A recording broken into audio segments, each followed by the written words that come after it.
I know that social media can be a very toxic, very not good place, but there's a lot of really great applications for it, and education is one, and exposure to information that you would not normally have access to, or that just doesn't exist in a format that you really have the time to explore. So, like, for instance, a busy practitioner wants to come home. I live with a busy practitioner. Okay. He is an emergency veterinarian. He wants to learn. He wants to be the best vet he can be. But sitting down with our two young kids with a textbook at night is just not something that. Just not happening. Mm-mm. So, if you can find a creative way to incorporate learning into what people are already doing, scrolling social media, they're looking at things that their friends are doing or whatever, and then they happen to scroll past one of your educational posts about this, they get to take that piece of information and move on with their night. That's really neat to me. That's one thing that I really have found very gratifying about teaching via social media. And I think sometimes it might be kind of poo-pooed, like, oh, teaching via social media, or it's kind of like a joke. I was studying for my boards with YouTube. I was Yeah. falling asleep Me reading the too. books, and I'm like, I just cannot do this. I'm gonna fail. And I failed the first time, but the second time I passed because I was looking at YouTube's videos. Learn about the newest digital pathology trends in science and industry, meet the most interesting people in the niche, and gain insights relevant to your own projects. Here is where pathology meets computer science. You are listening to the Digital Pathology Podcast with your host, Dr. Alexandra Zhurov. Welcome everyone to the podcast. Today my guest is Dr. Kate Baker. She is a veterinary pathologist. She's a clinical pathologist. I'm a veterinary pathologist as well, but anatomic pathologist. So the story behind how we met is I had another guest on my podcast, Dr. Kate Wilson, a veterinarian, and he is involved with scoped micro. This is a phone case to take pictures from the microscope. And he mentioned to me that he was also talking to Dr. Kate about it. And I'm like, Dr. Kate? And she's a veterinary pathologist. Let me look her up. And I did look her up.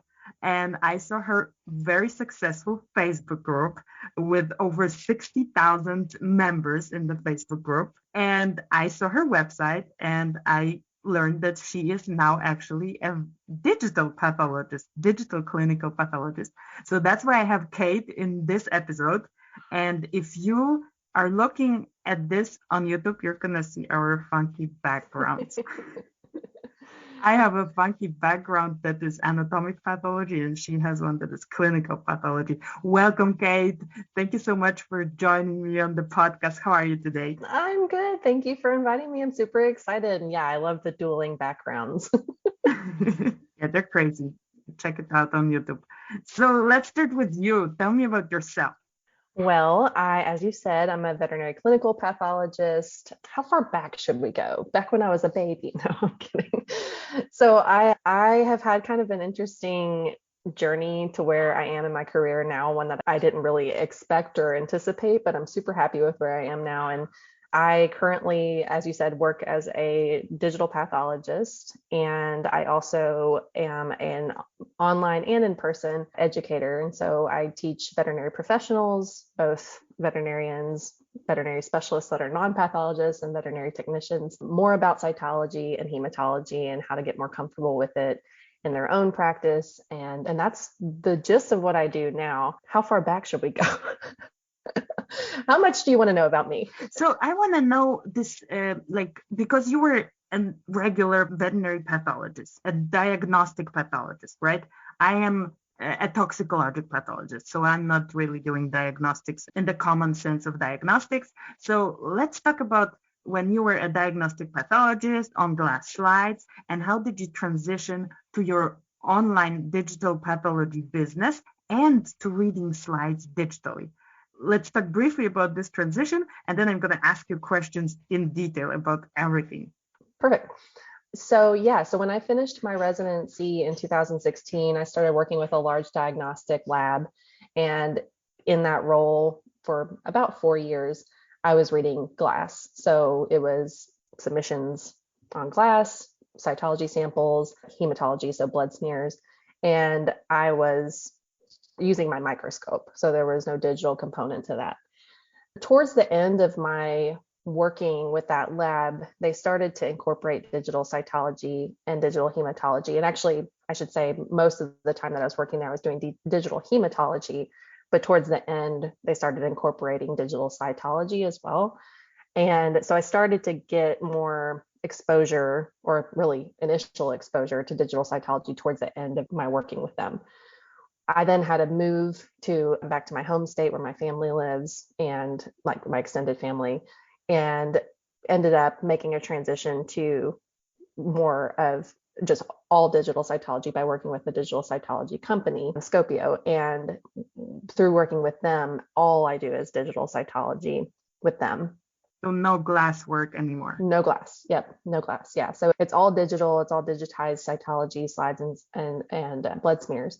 And so I don't even own a microscope now, which sometimes people will say, does that make you sad? And I mean, I'm in the camp of, I had this, transitionary period, right? So I wasn't spending the majority of my career on a microscope, and I'm not in the new camp where pathologists that are coming out of their residencies now and in the future may only do digital. I know we're going to get to that, kind of the future of digital pathology, digital cytology in particular, but I'm in that transition. So I had a short period of my career being on the microscope and now moving into digital. And there was a transition there. But to answer that question that some people have, yeah, I do. I mean, I love the microscope, but this is still microscope based.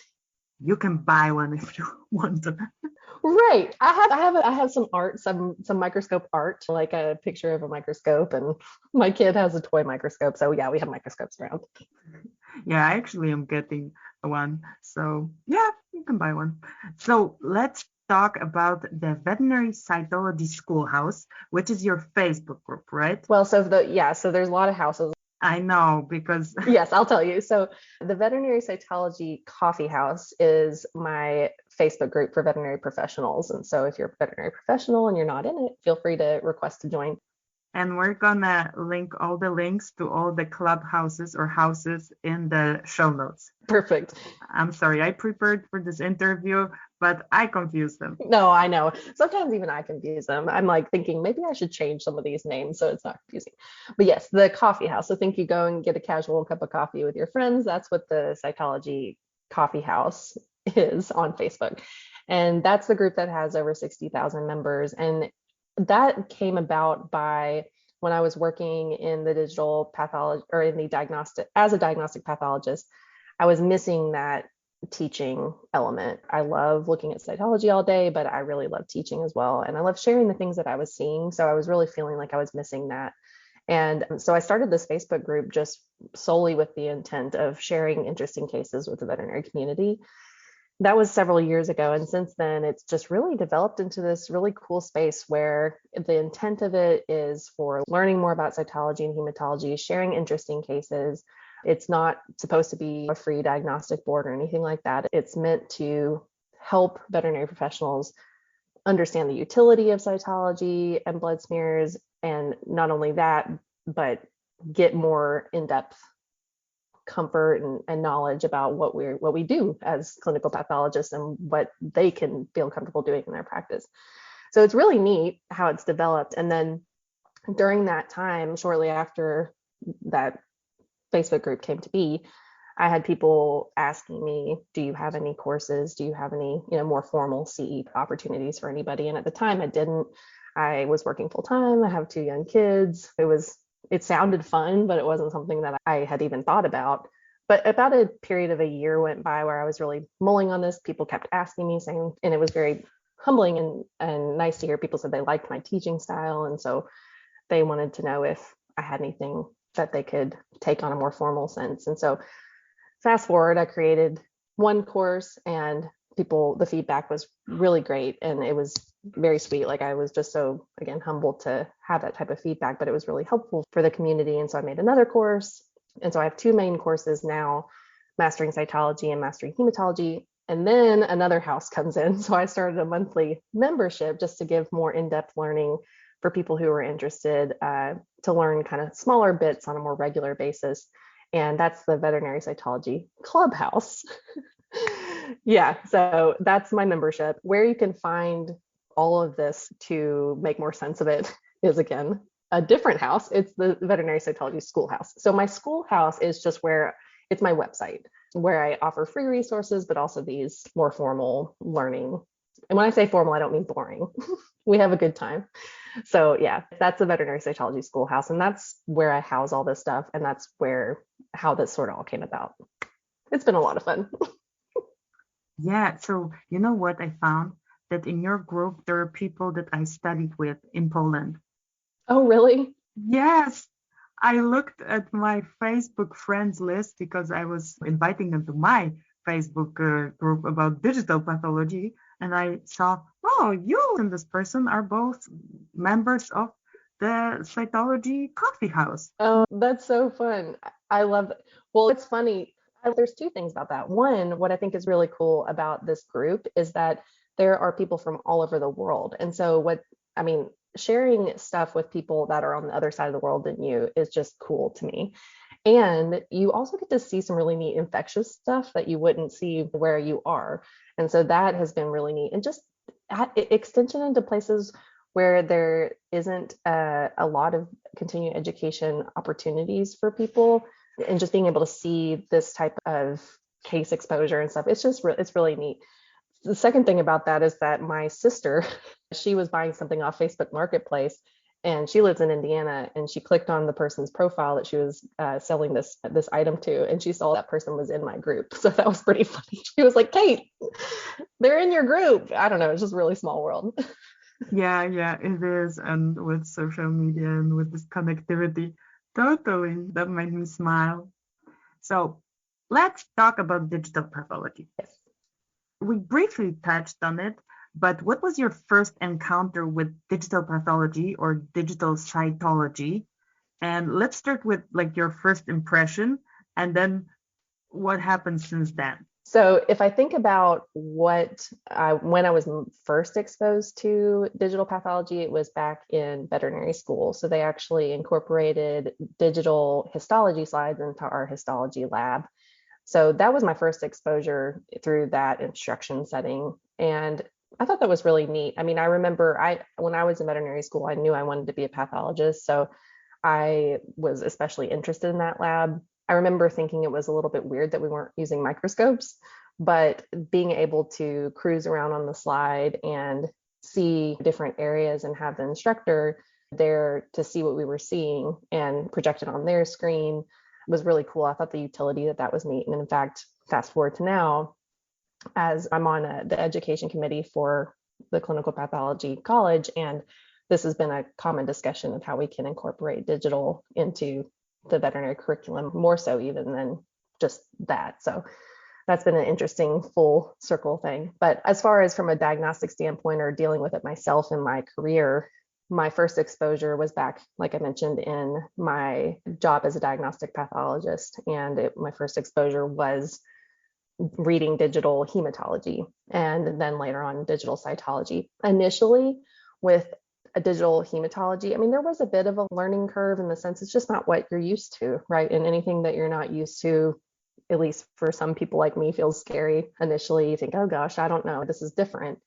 It didn't take too long though to get more comfortable with it and to realize how great it really is. It makes things, at least for hematology at the time when I was getting used to this modality, I was quickly realizing how much more efficient I could be with maintaining quality and thoroughness. Sped things up, not at the detriment of quality, right? So sometimes speed is bad because you miss things, but it actually helped me make sure that I was seeing everything. So for example, the program that we used would take the white blood cells in the monolayer and it would put them on a grid.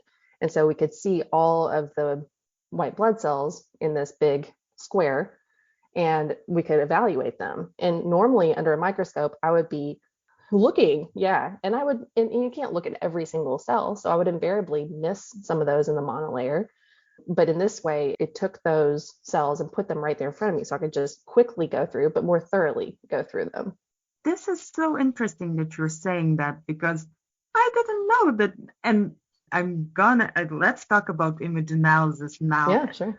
Because this is totally image analysis. And I know that it's actually For pathology, it started with cytology. It started with blood smears, and I know a couple of companies that are doing this. But because I'm an anatomic pathologist, I don't really know what's going on there. So what you just said that, oh, we get all the white blood cells in a grid, that like helps you not miss stuff. So do you have any other applications that are part of your routine? And I didn't know it was part of your routine. In anatomic pathology, it's still not part of the routine. We're working on it. And you just told me, oh, without even asking for it, it was there. Yeah, so that was definitely part of our routine in the sense that for blood smears, that was how we evaluated blood smears. And when I first started that job, I don't think that we were using that technology yet, but it wasn't long before we started using it. So in my mind, I had been using it most of the time I was working there. Do you remember the name? Yes, it's Cellavision. Okay. Yeah, which I think is, and I don't know a ton about them, but I'm pretty sure that they're mostly on the human side. And we were extrapolating this to veterinary, but all of the like nuances of quality control and all those things, those were behind the scenes. So that was all being done on the back end that I'm not familiar with. But from the pathologist perspective, as the diagnostic pathologist, it was great for those reasons. And getting used to that digital interface, and there are some subtle differences and they're not big, you just have to get used to them. But for me, what was really helpful was that initially when I was getting used to reading blood smears in this way, I would have the actual slide as well, and so I could look at the digital images and I could scan the monolayer and the feathered edge. I could scan the slide as well, but I could also click over to a different screen where it was the grid, and so I could go back and forth. Then if I saw something that, or even if I just wanted to be certain that what I was interpreting was how I would interpret it on glass, which for me at that time was the gold standard because that's all I was used to, I would then look at the slide, scan it quickly, make sure that I was interpreting it the same way on each. And then I did that for some time before I started to feel comfortable. Okay, I don't need to check myself on the glass slide to make sure that because it's so consistently the same. And that would apply for things like if I saw something like I was concerned about intracellular parasite, like a morula in a neutrophil, is that just a Dolly body or is that truly morula? So a question here. Yeah. Because this is something that, at least in the anatomic pathology part of pathology, it's always like, oh, cytology, what about the focusing and what about the scanning at different layers, so-called Z-stacking? Is it a limitation? How do you work with that? Because obviously you use your micrometer screw a lot, right? Yeah. So that is a big discussion in the ClinPath world. And again, I'm on the diagnostic side, not the technology development side. So I'm a little bit naive to some of those concepts. But from the rumblings in the cytology world that I had caught wind of, I knew that was, a concern is the layering. With histopath, you have the ability to control the size of the layers. In cytology, specifically in cytology, when you're taking like a fine needle aspirate, you're spraying it on a slide, there's difference in thickness all over the place.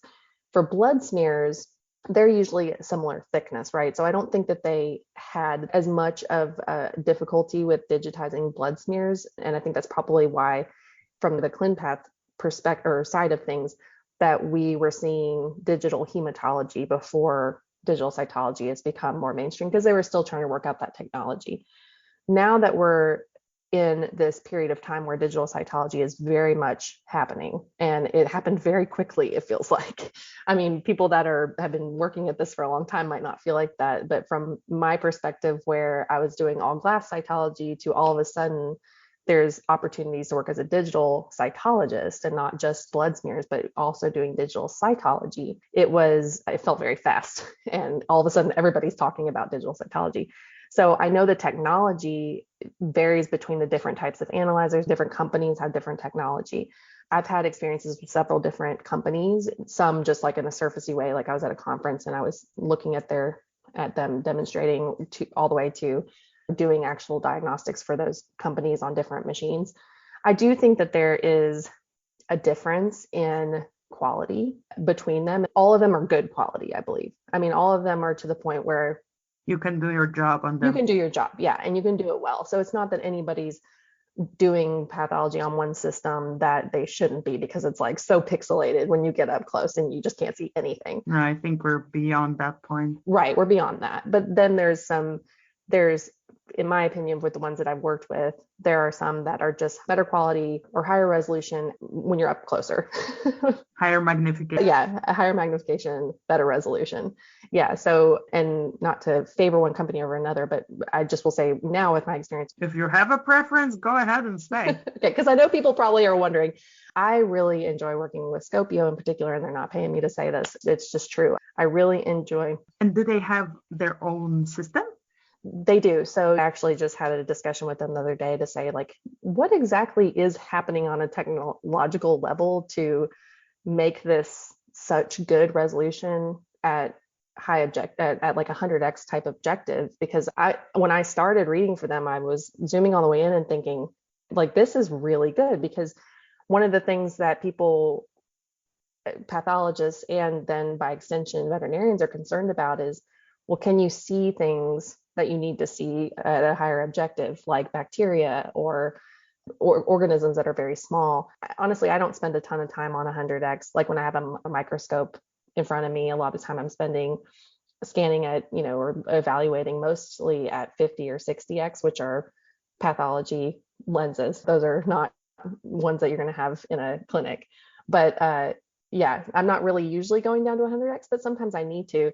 So even so, these digital scanners have different, in my experience, clarity at those higher zooms. I mean, I know that they're scanning at a lower objective and it's digital zoom, but at that digital zoom, I found really superior resolution with Scopio's system. From the pathologist perspective, I've just been really impressed with that. I have another episode I recorded with another company that has a cytology scanner. I'm going to link to this one. It was Bioinnovation. I'm not sure if you have ever worked with them. Mm-mm. I'm just going to link as a research to this one. Yeah. There's lots of different scanners for the different companies, and it gets out of my wheelhouse to know all the ins and outs of them. But as long as you have an image good enough to do your job, exactly, that's what somebody who's not involved in the technology should have delivered. Right. That you are confident that you're not missing anything. And if you need this transition period or this way of working should be incorporated in any system validation. And if you personally need that as well, then you should be able to do that. Right. And this is how you gain confidence. Yeah. It's been a lot of fun. It's been really, it took, on that same note of what was that transition like? Because I went from, we talked about the digital hematology, but then moving into digital cytology, which is a little bit of a different beast.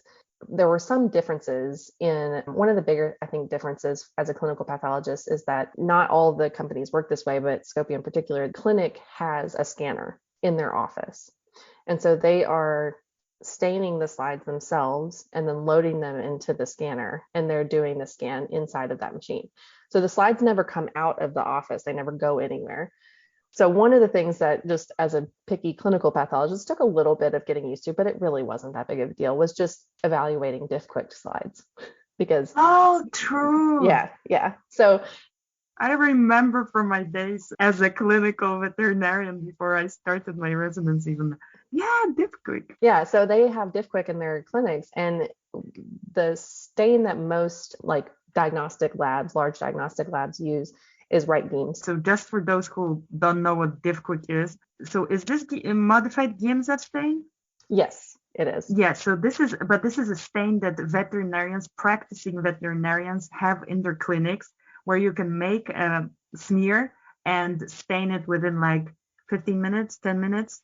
Oh, quicker than that. Even less. So basically you have 3 containers of different colored liquids. You put your slides in one, in the other one, in the third one, you put under the microscope and you evaluate. Right. But obviously, if you did your residency and you are a pathologist, this is not the method you're using anymore. No, and diff-quick is a great stain. It's a good stain. It's quick. That's why it's called diff-quick. It's a quick stain, and it's great for in-house use for the veterinary clinic. Right Giemsa is what we tend to use in the labs, and there's some subtle differences, but the staining quality and the staining properties, the tinctorial properties is very similar. But to a pathologist who looks at cytology all day long, even really subtle differences in purples and blues and hues can make our minds go, it's not bad or good, it's just different. And it's probably not even that noticeable to people who don't read cytology all day. But it is something to get used to when you switch from your routine stain to reading cases that are diff quick. But again, it really didn't take that long to get used to. But you're also relying on the clinic to stain an appropriate amount of time, not understain, not overstain. And they give training on that. And that's usually not an issue. And if there is, we just troubleshoot that. But that's a little bit of a difference in the two. Okay, so to recap and put it into perspective for people outside of the field, Scopio is like a reference lab, right? Yes. Would be a reference lab where clinics, veterinary clinics, are sending samples for evaluation. Yes, but digitally. Exactly. So they don't really send specimen anymore. They do the specimen in their clinic. Exactly. And they scan and send the scan for evaluation through, I assume, some cloud solution. And then you get the scans from the cloud. So the slides, like you said, never leave the clinic. Nobody has to order a courier or FedEx or anything. And you don't have to pick up slides. You just open your computer. Exactly. Yeah. And so as a result of that, it makes it really fast too. So not having to package up your slides, send them, even if you do overnight, it's still the lab has to receive the slides, they have to unpackage them, process them, accession them, assign them to a pathologist. And it's not saying that's bad, because usually the turnaround time is still 2 to 3 days. But when you have, especially from an emergency standpoint, when you have a patient or even an urgent care type situation, when you really need some more information quickly, they offer, at least at this point, Scopio is offering a 1 hour turnaround time. And it's been that way since they've been in operation. And so that's huge, right? Like from the clinic standpoint, that's really great. Yeah, so most of the veterinary clinics do not have pathologists. It's not like a hospital. Right.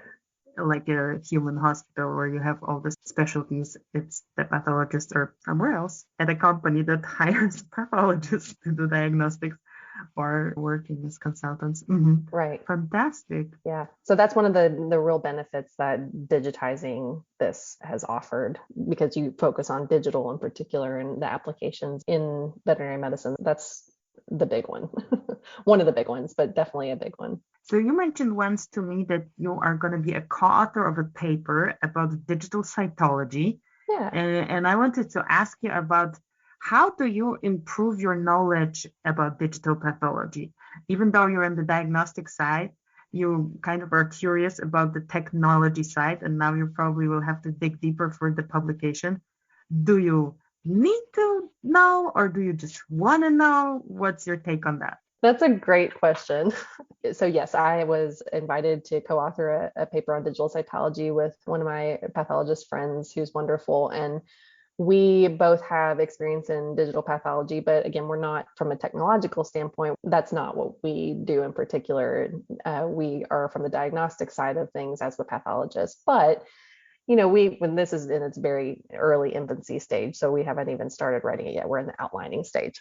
We have plans to make sure that we feel comfortable enough with the technology side to give that information to the audience in an appropriate way. It's a journal that's, the audience is mostly general practitioners. So we've discussed this and we've said digital cytology is up and coming in a really big way. And I truly do think that digital cytology will be the main modality of doing cytology in the future, probably near future, just depending. There's lots of things to work out with that, but I think that's where it's headed, just similar to digital radiology.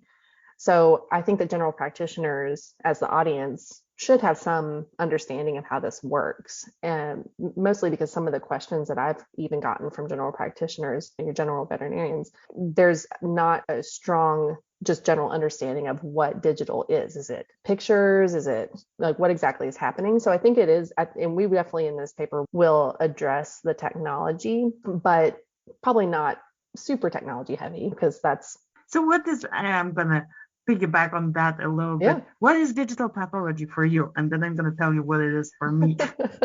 That's also a good question because I think this is something that I've been thinking a lot about because of this paper and then also just in general, my own things that I work on myself.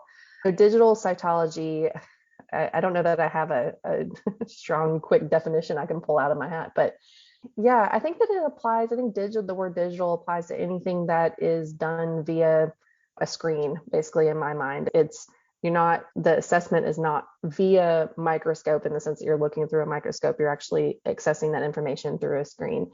So whether that be a digitized slide where either the whole slide or portions of the slide are scanned, stitched into an image that can be then viewed in a very detailed way, both in Zoom and not Zoom, having that capacity to do Zoom. That is one application. I personally think that image capture cytology is also digital. If we use that definition, then image capture. So the client is actually taking an image of what they're seeing and sending that in through email or through an app or something like that. That's actually one application as well. Of course, you're not getting a scan. It's not something you can zoom in and out of. It's not something that you can move about the slide, but it is digital. It's capturing that information in a digital format. What is it to you? I'm totally on the same page. And actually, recently with a friend, Famke Ebner, we co-authored a review in VetPath about digital pathology. And at the beginning, that we kind of elaborated what this is from the very beginnings, like in the 90s, where you had the first microscope cameras that basically, like you said, capturing a digital image of what you have on the slide is digital pathology. And then you use it for different purposes. You can use it for TalkSpot, you can use it for diagnostic, you can use it for social media and education. But this is digital pathology. So that's what my website is about a little bit. If you do digital pathology, this is your place, the digital pathology place. Yeah. So yeah, we're on the same Good. page. I was just curious because did I get it right? You're the expert. You did. Very well. Now, I mean, we're both active on social media, so I just was curious, do you consider this digital pathology or not? I totally do. And in the MD world, in the human medicine world, they are even bigger than us on that. They share a lot of stuff through social media. And toxicology pathologists are very restricted in that regard because the decisions we make help decide whether a drug is moving on in a pipeline or not. So this is strictly confidential information. There is no taking pictures of your slides. Whereas in human medicine, and especially in veterinary medicine, this is not a concern at all. The owner of this tissue that you are looking at is the dog. The owner of the dog is the owner of the dog, but there's no confidential information included there. So yeah, I was always a little bit jealous. They can take all those pictures and post all this stuff and just educate each other. And like you said, across the globe, people that do not have access to these resources just follow somebody on Twitter and they can get access to all those resources. So it's fantastic, and it's like a whole new dimension of digital pathology, and I love it. I agree. I feel the same way. That's definitely, like we were talking about earlier, just one of the most fulfilling pieces of all this. I know that social media can be a very toxic, very not good place, but there's a lot of really great applications for it, and education is one, and exposure to information that you would not normally have access to, or that just doesn't exist in a format that you really have the time to explore. So like, for instance, a busy practitioner wants to come home. I live with a busy practitioner. Okay. He is an emergency veterinarian. He wants to learn. He wants to be the best vet he can be. But sitting down with our two young kids with a textbook at night is just not something that just not happening. So if you can find a creative way to incorporate learning into what people are already doing, scrolling social media, they're looking at things that their friends are doing or whatever, and then they happen to scroll past one of your educational posts about this, they get to take that piece of information and move on with their night. That's really neat to me. That's one thing that I really have found very gratifying about teaching via social media. And I think sometimes it might be kind of poo-pooed, like, oh, teaching via social media, or it's kind of a joke. I was studying for my boards with YouTube. I was Yes. falling asleep Me reading the too. books, and I'm like, I just cannot do this. I'm gonna fail. And I failed the first time, but the second time I passed because I was looking at YouTube's videos. Well, people learn in different ways, right? I mean, there's people that learn visually, auditorily. Sometimes people need a combination of both.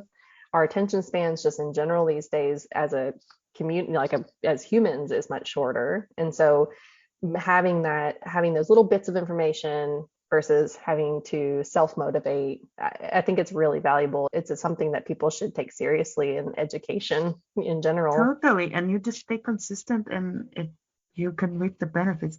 You know what? When I was a practitioner still, and the person I was working for, he used to go to conferences and I started going to conferences as well. I was always frustrated that there are so many lectures. After the third lecture, I don't understand anything anymore. And he told me, if you go to a conference, regardless how much it costs, and you take out one actionable thing, it was a good conference. So same counts for any way of learning. If it's social media, if you take one actionable thing, it was time well spent. Right, right. Yeah. Whatever it is, if it's a webinar, post, a newsletter, whatever it is, if it goes into your head, then it was worth it.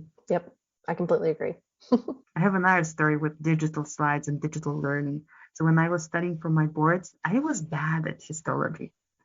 And because you had then like 5 parts of the exam, when I was studying, one of them was histopathology, and that was the one I was worst at.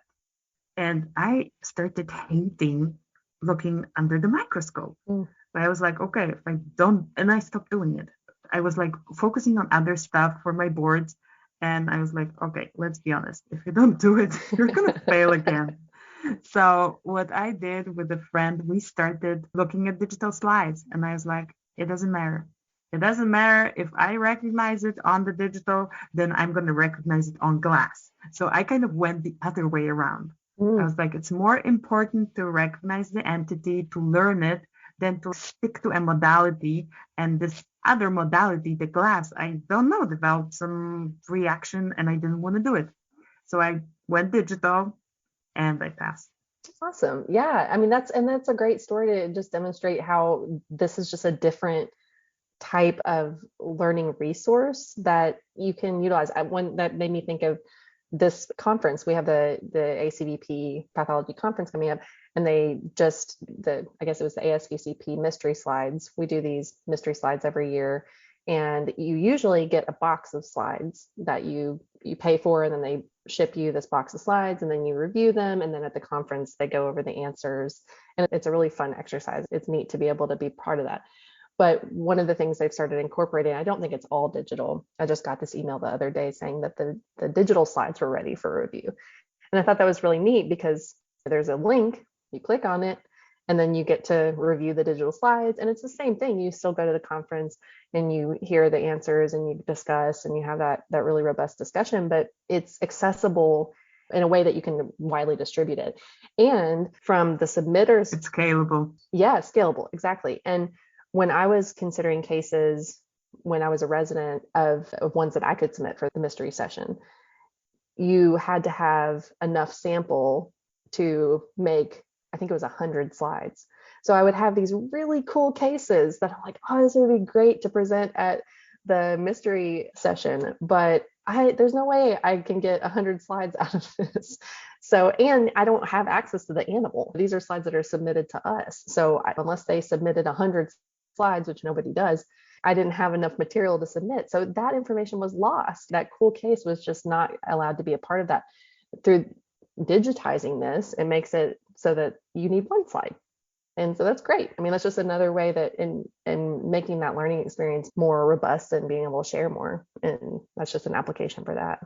Is there anything else that I should have asked, but I didn't? Anything that we missed? I don't think so. This has been fun. I mean, the thing that's neat about this is I don't know, digital is just such an up and coming thing. It's been around for some time and probably more so in I'm guessing more so in the human world. And then with anatomic histopathology has been digitized for longer than cytology has.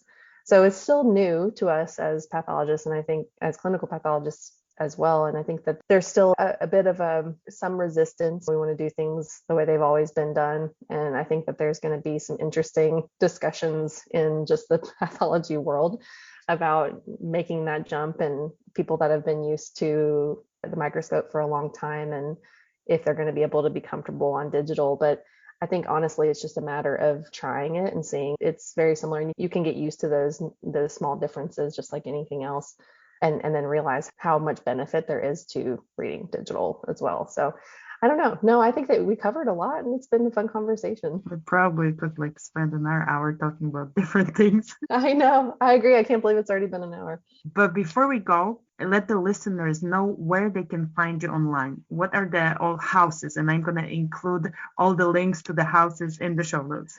Sure. So my website is www.veterinarycytologyschoolhouse.com. And that's where you can find learning resources, both free and paid courses, and membership. There also is my digital case of the month that I post there every month. That's completely free. So you can go and you can actually cruise a digital slide yourself, which is really fun. It's sponsored by Scopio. And so that's there on that website. And if you're a veterinary professional and you want to join the Veterinary Cytology Coffee House, that's on Facebook. And I'm also on Instagram at ClinPathKate, where I share cool cases there too. Okay, this is all going to be in the show notes. Thank you so much, Kate, for your time, and I wish you a great day. Thank you. Thanks for having me. Thanks for listening. For more great digital pathology resources, visit the Digital Pathology Place website and subscribe to our newsletter on digitalpathologyplace.com. After subscribing, you will get access to the free digital pathology crash course, which will help you start working on your digital pathology projects immediately. Talk to you in the next episode.